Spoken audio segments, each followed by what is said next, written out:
So, you want to sing like a pop star.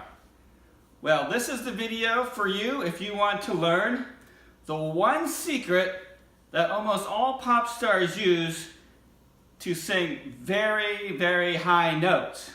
Now, they intuitively know how to do this, but your ability to sing professionally depends almost entirely on your ability to do this one trick. So it's kind of funny that almost nobody mentions what this is. And so I'm going to show you that one trick and a little bit about myself. I'm not a professional singer. I'm just like you. I'm just a regular guy trying to sing karaoke. But I was just very frustrated because I found that I could hardly sing any of the songs that were available. I mean, everything was just way too high, and I just couldn't figure out what to sing, and there just wasn't that much in my range. So I'm an ordinary guy, and I figured it out, and so I'm going to share that with you. So the main problem is that, you know, I was listening to some of these pop songs, and I just asked myself, it's like, how on earth are they singing so high, but, you know, and it sounds good? So I discovered this while studying the song Hotel California. So you're going to hear a lot of that song in this video. And this is by the Eagles, sung by Don Henley. So let's take the opening of Hotel California. And now either I have to sing that in my falsetto, and it sounds like, on a dark desert highway, cool wind in my hair, and that doesn't sound right.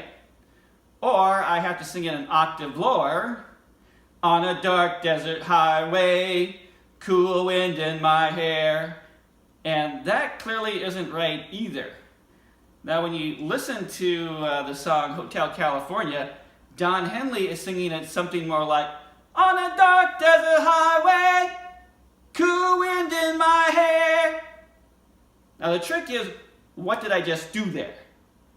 I used a different voice. Now, sometimes they call this the head voice.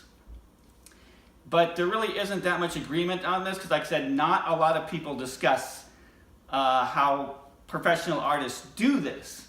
But for the purposes of this video, I'm going to call it the head voice. Because normally we have the voice or normal talking voice, which comes out of your chest. So we call that the chest voice. And then we have the falsetto voice, which sounds like Mickey Mouse sucking on helium. Okay, so we can all do the chest voice and the falsetto voice. So what I'm talking about here is what's called a middle voice, called the head voice. And this voice is used extensively by most pop artists, and for the song Hotel California is almost entirely in head voice. So you really cannot sing this song unless you learn this skill. So the question is, how do you find this so-called head voice? And so the trick is that we can all actually sing high. We can all sing the falsetto range. So, but the trick is how to extend the power of your chest voice to that falsetto range, okay? Now, to a certain extent, I can't tell you how to find your head voice. It's something you have to figure out on your own, okay? But I'll just take you through some exercises to help you try and find it. So the first thing I want you to do is just to get comfortable with the idea that you have a chest voice and you have a chest voice and you have a falsetto voice, and that there is usually this break between your chest and your falsetto voice. See, normally if you try and just sing from a low note to a high note, there will be a break, a very distinct break in your voice where you will switch over from chest voice to falsetto. So let's try that. We'll start. So there's a distinct break there. It's the chest voice. Falsetto, falsetto, chest voice. Okay? Now, to find your head voice, what you try and do is you try and maintain the power of the chest voice so that you don't break. Okay? So that's going to sound something like this.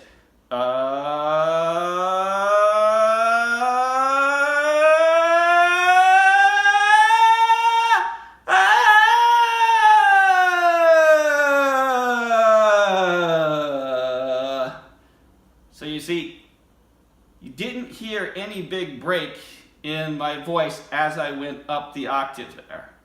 And when I was up there in the highs, singing loudly, that is your head voice. Now another way to find your head voice is to just pick any falsetto note and then put some more power behind it and see whether you can find that voice. So I'll go, like I'll take a note like la, that's clearly falsetto for me. And then you put some power behind it and go, instead of la, find the head voice which is la. So you can tell there's a big difference between those two voices, between la and la, right? So you can practice that way. So la, la, la, la. Start falsetto, la,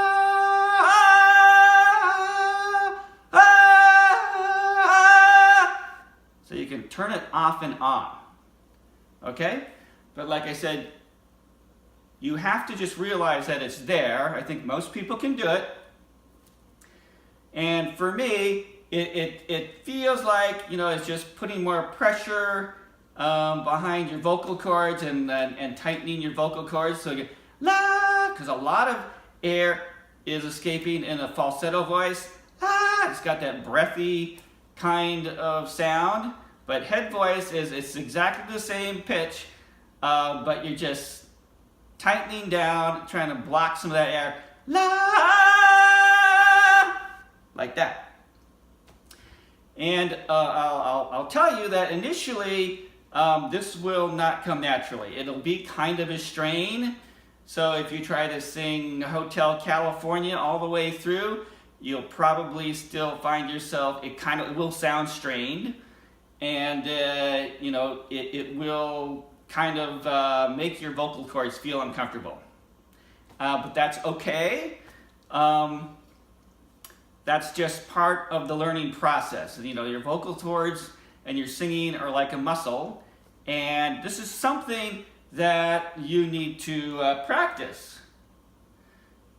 So I'll give you some other tricks of the trade for singing well, and one of those is singing loudly, okay? Because actually the key to singing well and the key to singing head voice is that you're at a fairly good volume, because it's actually the key to being able to sing the long notes. Because the thing is that if you sing softly, the way you're doing that is you're actually letting a lot of air out very quickly. So if I sing very softly, I will run out of air. But if you sing very loudly, you can sing for a lot longer. So an exercise to prove that is to just, you know, pick a note and sing it softly and see how long it goes. And then do the opposite. Then pick a very loud note and see how long it goes. So let's try it. Let's all sing. Try and sing it softly. So I'll go la. All right? So let's say take a deep breath and then start singing. La.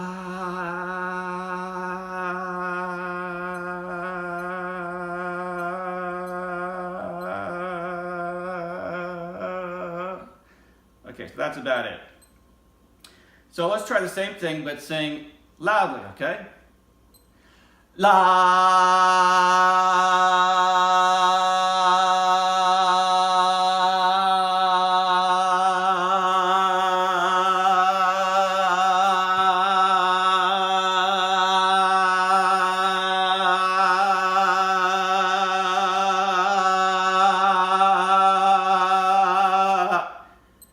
Okay, so that was almost 30 seconds.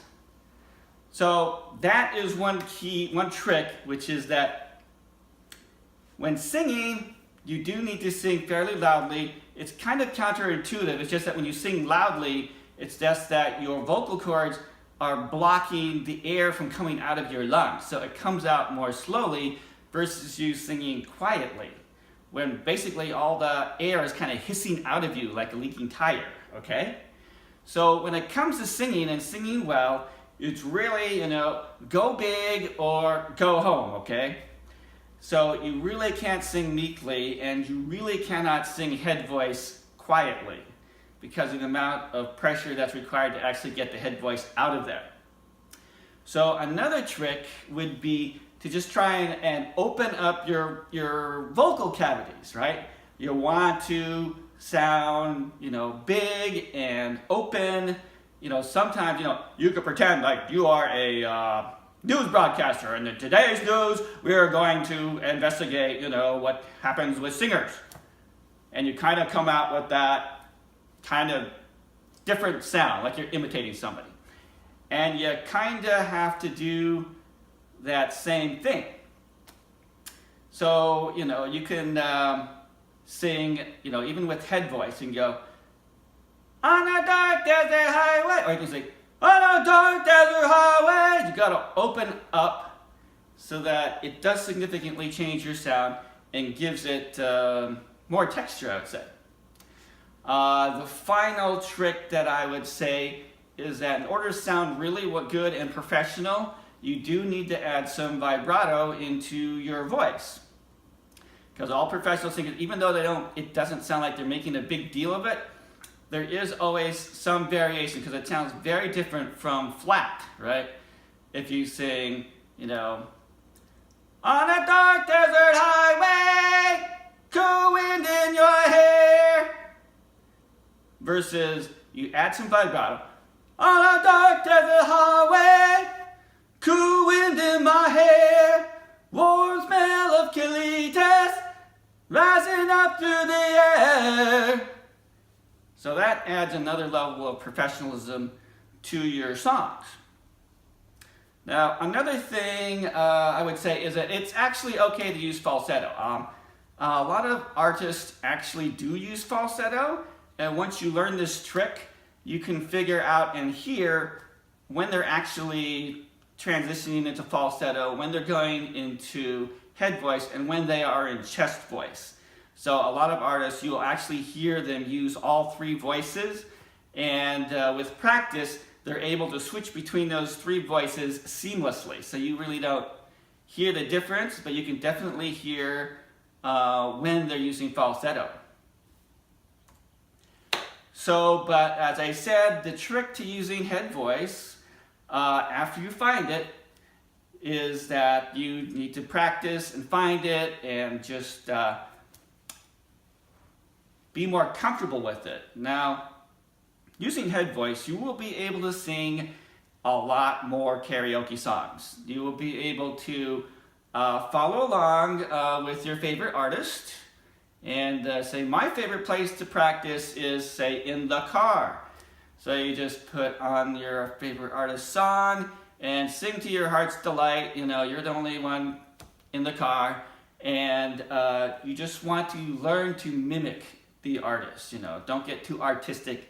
Try and sing at exactly the same pitch as the original artist, and sing exactly the same notes, and try and be like you're trying to mimic them, basically. And another thing to do would be, if you want to go further, to set up a karaoke system. Now, I recommend that I use YouTube, because YouTube basically has every single song in the universe now available in karaoke. So you don't have to go out and buy an expensive karaoke system and spend a lot of money on every song. Pretty much YouTube has everything. However, there are some problems with this in that if you want to use, say, a microphone, you can't directly connect these like professional microphones to a regular stereo. Regular microphones have like a 1/4-inch jack, and your standard stereo has these what's called RCA jacks, and those two do not mix.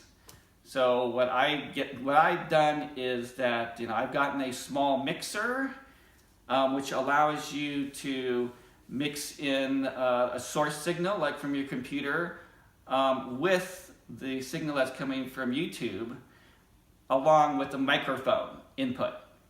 So you adjust all those three, and then you can have a karaoke setup using YouTube. Now, that's a little bit complicated. The other things that I've done, I've taken like a boom box that has a microphone, and I just amplify just the voice using the boom box and a microphone and maybe a mixer. And then finally, after you've been able to master the head voice and are ready to wow the crowds, you can go out in public in the karaoke bars and show them what you got. All right? So I hope you found this helpful. I mean, for me, this was pretty dramatic when I discovered this one particular secret of using the head voice. And it took me from being a very timid karaoke singer to being like a competitive karaoke singer where, I think I sound, pretty well. I'm still not a professional level singer or anything like that, but this has enabled me to so greatly increase my repertoire that I find the singing just to be much more enjoyable, and I hope that you will be able to enjoy that as well.